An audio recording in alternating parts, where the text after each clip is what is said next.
All right, guys. So we'll take a break soon, but let's conclude our battery. And I want to explain electromotive force, an important thing for your exam. What is electromotive force definition? And you already know it. We discussed right before our break.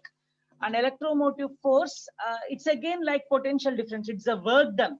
Now, if you remember, I just told you something, right? I mean, this particular dimension, right from the left to the right,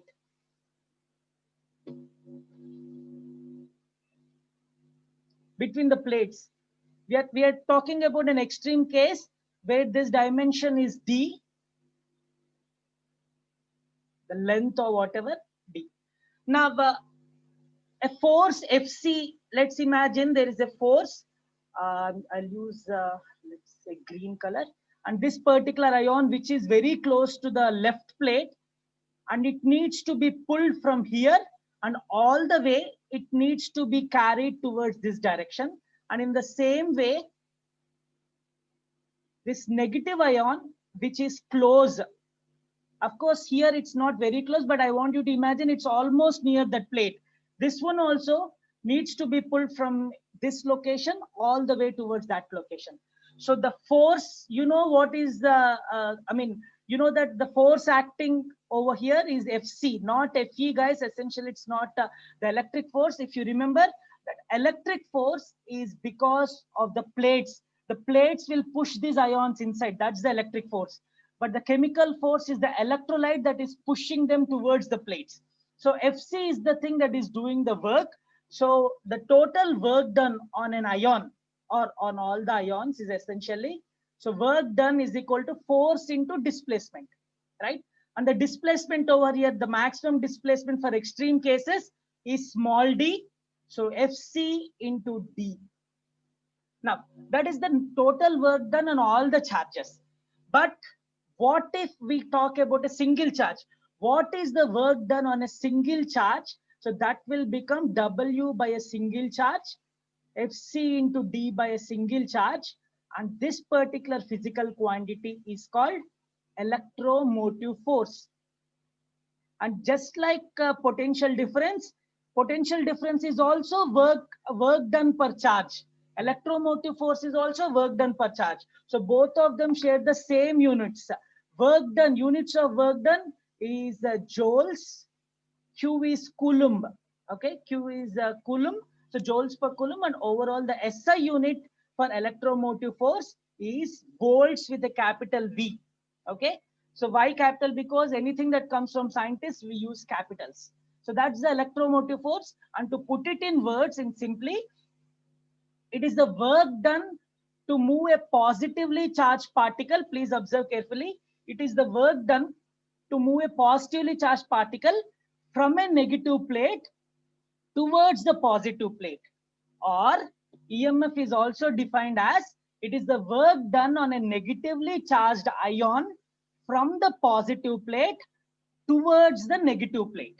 Okay, so what you need to remember here is, negative ions finally have to go to the negative plate, positive ions have to finally go towards the positive plate. So that's the electromotive force is defined. Right, let me see if there are any questions, and then we can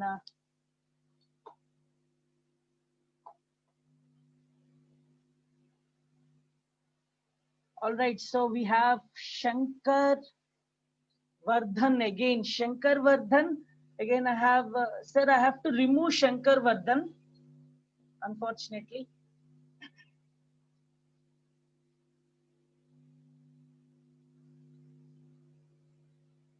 Guys, please check, are there two Shankar Vardhans? I have Sir, no new. actually he left, sir. Okay, guys, so this is the lesson. Don't send it to others. I mean, you know who are they, right? I hope you know who they are. It's sort of a nuisance. I mean, we can bear anything we want, but here the focus should be on our class. And if we are getting disturbed, that's a huge mistake. And what you guys are doing, like by sending it to non-deserving people, that's very bad. So please understand it. You have choices here. You can leave if you don't like it, but don't send it to undeserving people. That's what I'm saying. Okay. All right. So that's about electromotive force, battery, and everything. So I want us to take exactly 10 minutes break. It's 4:52. Let's come back at 5:02. I'll start exactly at 5:02 and we'll start with our experiments, guys. Okay. So I'm turning off my mic for now. Okay, okay. 1 second, I have Hasini having questions. I hope you haven't left. We can modify our break time. What about the electric force on the ions close to the plate? On the ions close to the plate, yes, definitely there will be. I mean, you need to clarify a little more. Let's be specific, Hasini. At this particular plate, for example, if you take this right side plate, there are these positive ions already. Okay, these positive ions are already there, and there will be some negative ions even here. Okay, I want you to ask me clearly, what ions are you talking about?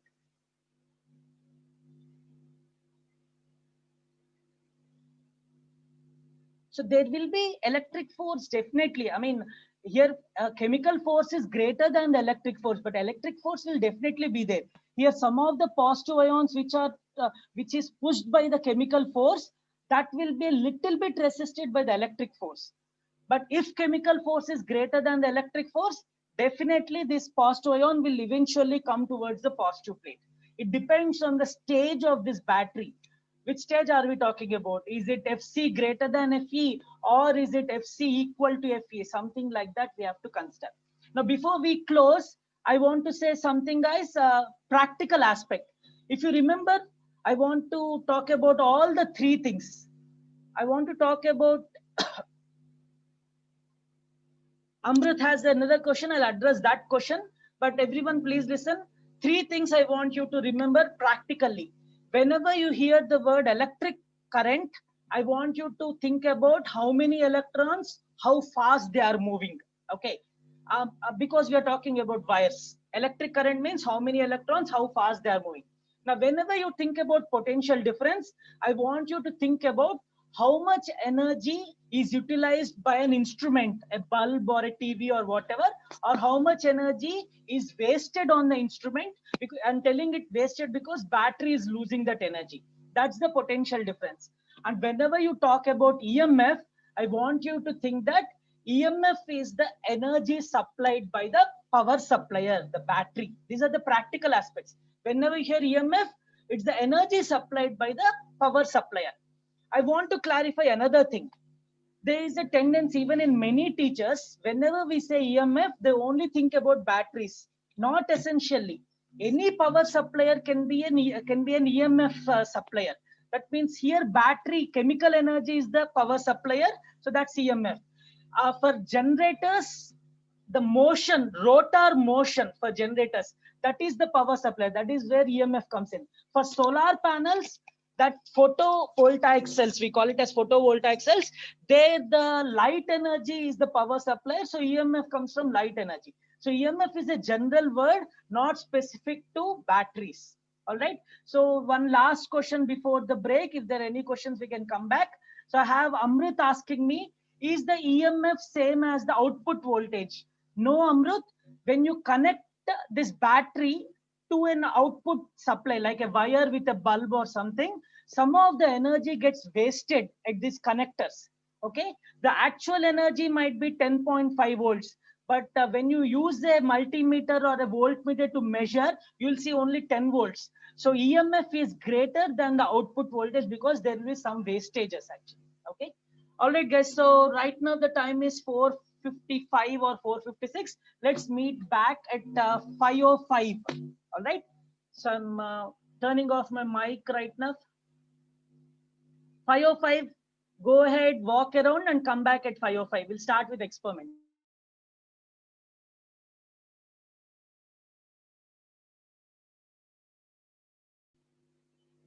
In the meanwhile, I have a question from Amrit. So on what factors does battery life depend on? So definitely the sort of chemical that's used, definitely the electrodes that are used, whatever electrodes you are using, how fast they deplete, and if it's a rechargeable, how fast you can actually recharge it. And then even in rechargeable batteries, supposed to be rechargeable forever.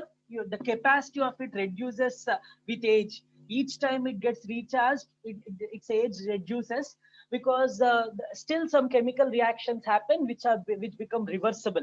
Okay, it even sometimes if you use wrong sort of distilled water, water that has no ions supposedly, but if you add water that has ions, then those chemical reactions will be disastrous for it. Okay, so and even the way you're discharging, if you discharge it a lot and that too all of a sudden, that life will definitely reduce. So that's the reason there are hundreds of types of batteries. Depending on your application, you have to go and choose a particular type of battery, right?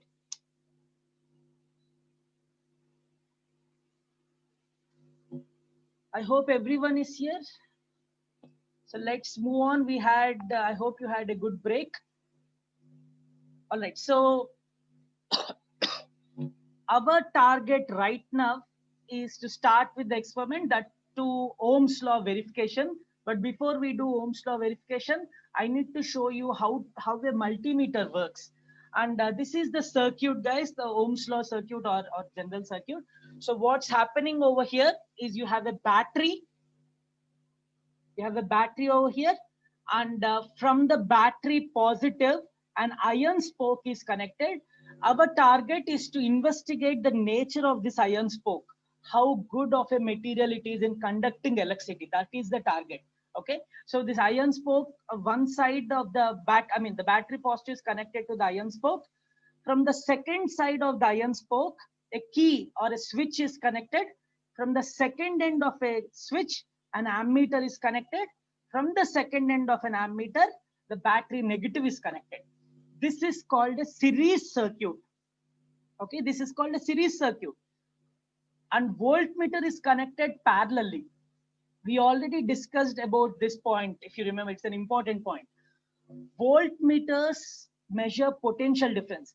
It tries to measure the energy difference between these 2 points. It wants to know how much energy is used up by the iron spoke in order to push electrons through it. I'm repeating this statement, guys. Voltmeter is an instrument that measures energy between 2 points, between one point of an electrical instrument and the other point of the instrument. And what is this energy? This energy is actually coming from the battery. So you need some iron spoke. There are electrons inside, which are generally random. You want electrons to behave in a uniform fashion, in an organized fashion.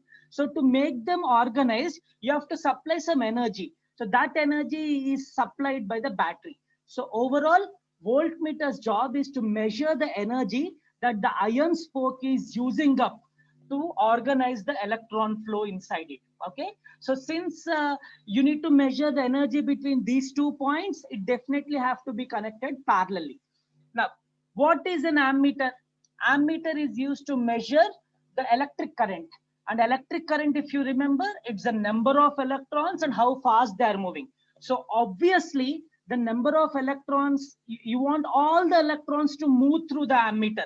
If you connect an ammeter here, then you will have only electrons that are moving in this top wire. But if you connect an ammeter, yes?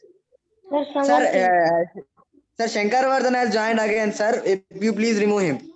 I hope I could block him. Sir, he joined again, sir. Okay. Sir, once if you remove him, he can't join us, sir. That's why. Shankar, he left already. He's playing hide and seek with us. Okay. Sir, I changed name. GSV, who is that? Sir, he is actually Shankar Vardhan. He is the real Shankar Vardhan. Okay, so he is our good guy, supposedly, is it? Yes, sir. Okay, wonderful. Right, so yeah, he's playing hide and seek with us. It's fun, but problem is we are getting disturbed. Okay, so what I will do is, can a co-host remove a person? I never tried it. That's the reason I'm asking. Co-host. Sir, you can co-host me, sir. Okay, there's an option of locking the meeting, it seems.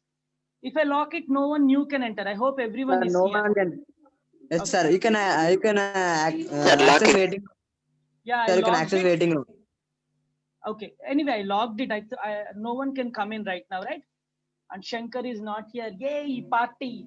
Okay. Let's move on.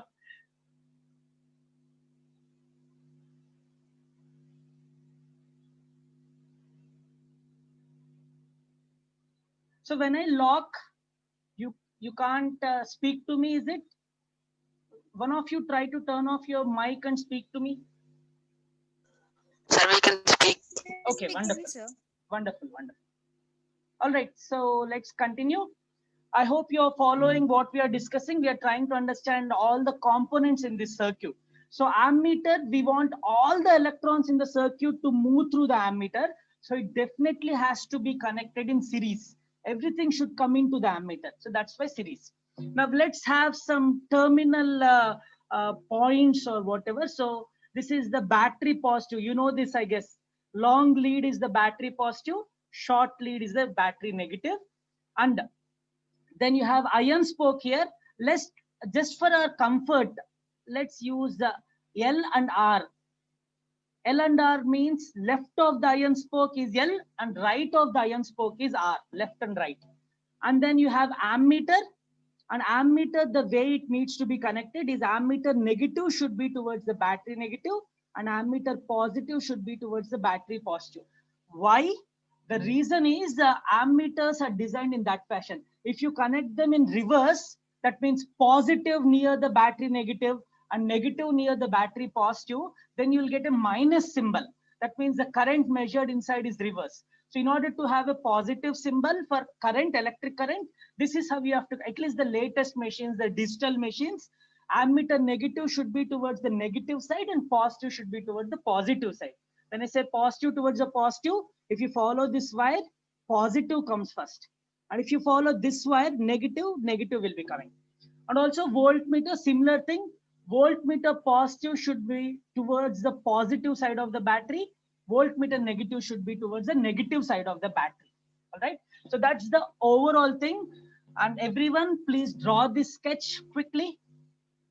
And when we do this experiment, I will remove the key because the battery that I have is a very special battery. It already has a switch. I don't want to connect multiple switches and waste energy over there. Our energy, not battery's energy. So please draw this. I'm giving you like 15 seconds is enough, I guess. And make sure you put all the symbols. That's the most important part of this.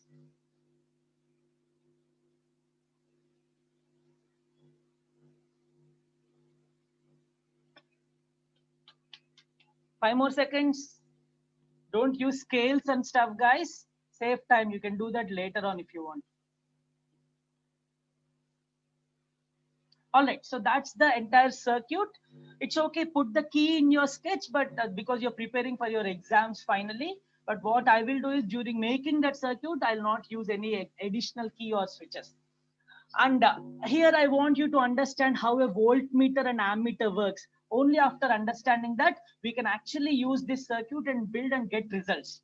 And one more thing, in order to understand this iron spoke, the special and how good or how bad the conductor is or how it behaves, we need to do one more thing. In the first experiment or first subactivity, we'll be using a single battery. So when we use a single battery, you'll get the first result. First voltmeter reading, first ammeter reading. Then if you want more readings, we have only 10 minutes, it's okay. If you want more readings, what you need to do is add another battery. When you add a second battery, you'll get a second voltmeter value, second ammeter. A third one, third voltmeter, third ammeter. Okay, so I want you to draw another table, guys. So make this table. B for potential, it's not EMF or just voltage. Please remember, it's potential difference. That means we are investigating the energy at the iron spoke. V is the potential difference. I is the ammeter reading the current. Whatever total current you have in the iron spoke, the same current will flow in this circuit. So I is the ammeter reading or current passing through the iron spoke. Okay.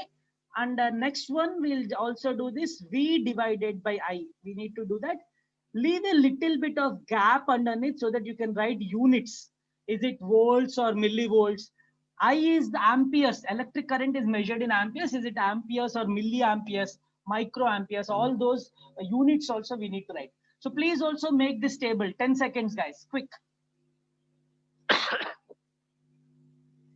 And once we are done with that, I'll turn off the screen share and I'll in fact place this.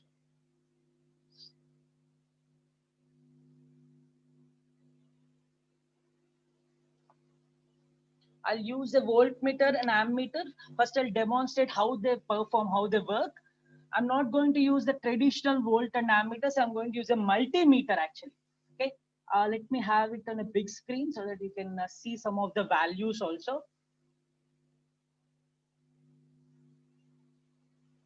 Guys, can you see me on a big screen? Or am I still? Yes, sir. Okay, good. Right. So I have this multimeter. And please observe, there are lots of functions. And if you observe carefully on this left side, I mean, when I face a multimeter, that left side will be towards this. You can see something called capital V. All right, so that's capital V.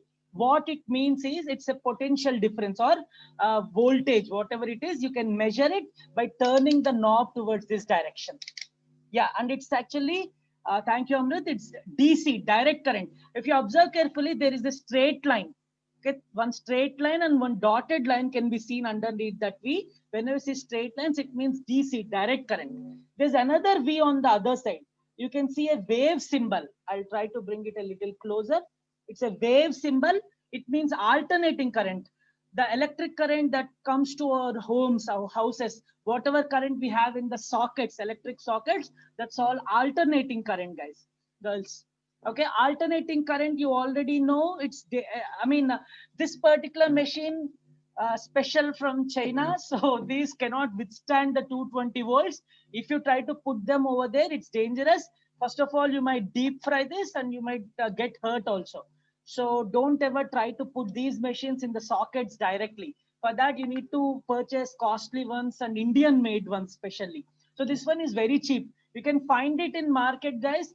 Whoever is serious about experiments, activities and all that, I prefer you to try this out. I mean, it at least before Corona, it costed around 120. Now maybe 150 or so. You can give a try. Amrit, I know you already tried it into the sockets, but it's not advisable, at least this particular yellow colored cheap variety. So that's my suggestion. And make sure you wear the good rubber soled footwear while doing such experiments. Okay, so that's a voltmeter. And underneath this AC voltage, you can see capital A, that's ammeter for electric current. You can measure all the electric current over here. And you have lots of options. The first one, if you observe, it's 2000 micros, right? 2000 microampere is very, very small currents, extremely small. When you do electromagnetism, that particular feature can be obtained. 2000 micro is very small. Underneath that, there is 20 milliamperes, 200 milliamperes.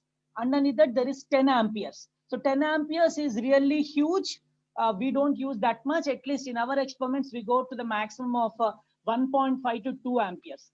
So, and similarly, there are other voltages on this set. Please observe. And the lowest voltage is over here, 200 millivolts. Then you have 2000 millivolts. Then you have 20 volts, then 2000 volts. So these are the common features that we use. So this machine is called a multimeter because it has a voltmeter in it, DC voltmeter, AC voltmeter. It has an ammeter, and underneath it you have even an ohm meter. Resistance can be directly measured when you turn the knob in the bottom. Okay, and it has other features also. There is this particular thing, if you observe, I'll try to bring closer. Please observe towards which point I've connected it. That is a special thing. Using that, you can determine if a particular material is an electric conductor or not. It gives out a sound. When it gives out, let's imagine I connect the ends of this multimeter to an iron piece. It gives out a sound. When it gives out a sound, it means that it is a good conductor or it is a conductor. If you connect it to a rubber piece, it will not give out any sound, pointing out that it's an insulator. There are other features also. You can use it to determine the working of NPN and PNP transistors. You can also use it for stepped voltages, not just steady voltages. So it's a wonderful machine. So I think you can invest in such a thing. Okay, it will be helpful to do good projects and try to understand all these information. Now let's quickly try it out. What I'm going to do is, first I'll try to use it as a voltmeter. So I've set it to 200 millivolts, guys. Lowest voltage that I have, 200 millivolts. Horizontal one, there's a small arrow mark. Now I have 3 minutes to close this session. So I think we have enough time. So what I'm doing is I have this battery. As you know, voltmeter negative to the battery negative, voltmeter positive to the battery positive. I'm connecting it. You'll not see the battery from now on. Directly focus on this multimeter. I've connected voltmeter negative. This machine is a voltmeter. Why? Because it's on towards the voltmeter side. So when I do this connection, voltmeter negative to negative, voltmeter positive to battery positive, you're seeing an error. What you're seeing right now on this side, whenever you see anything on this side, it means it's called overloading error, guys. What it means is the voltage or the energy supplied is far greater than 200 millivolts. That means my knob selection is wrong. That's what it means. By the way, you don't have to remember everything that I'm speaking. I'm giving you fundamentals so that you can try it by yourself and you can learn it by yourself. Such tutorials, there are hundreds of tutorials in YouTube. But it's okay, please focus, we're almost done. Now we know that this is an overloading error because anything on this side is an error, right? So let me change it. From 200 milli, I'll set to 2000 milli. Still, I'm seeing the same one error. One corresponds to overloading on this side. That means this setting is wrong. That means the voltage that I'm getting is more than 2000 volts. So 2000 millivolts. Now let me increase to 20 volts. And here you can see a value. And it's in fact 9.48 volts. Okay. So that means this battery is supplying 9.48. It's not steady. You might see a little bit of decreasing in over there. But so that's what it means. So whenever you see an error, all you have to do is change the knob to a higher setting. That's it. Okay, let me quickly do the ammeter before we close this. This is ammeter. When I do 2000 microamperes, that is very small. That's again an overloading error. Right now, this machine is an ammeter. Now I'm increasing it to from 2000 to 20 milli. Check it out, same error, exactly same error. That means it's saying, please set it to a higher value. You have set it to a lower one. From 20 milli, I'm setting it to 200 milli, same error. So obviously, it might work out when I set it to 10 amperes because 10 amperes is huge. Any reading should be coming over there. But unfortunately, see, I lost that error that you saw on this side. In fact, you're seeing a reading of 0.00. Guys, the reading of 0.00, it's not working. It's not showing me the correct reading because there's a small change I have to do. All I have to do is this red color wire, which is in the center slot here, it needs to be placed on the top slot. And when I do that, you'll see a value. So what it means is when there are currents greater than 200 milliamperes, red wire should go to the top. If the currents are less than 200 milliamperes, red wire stays in the center. That's it. Okay, that's the description you need for a multimeter. Okay. So now we might get close. Immediately, I'll send a new link to Amir sir. So now all you have to remember here is this wire will be changed only when your current in the circuit is greater than 200 milliamperes. Only then. You don't change it at other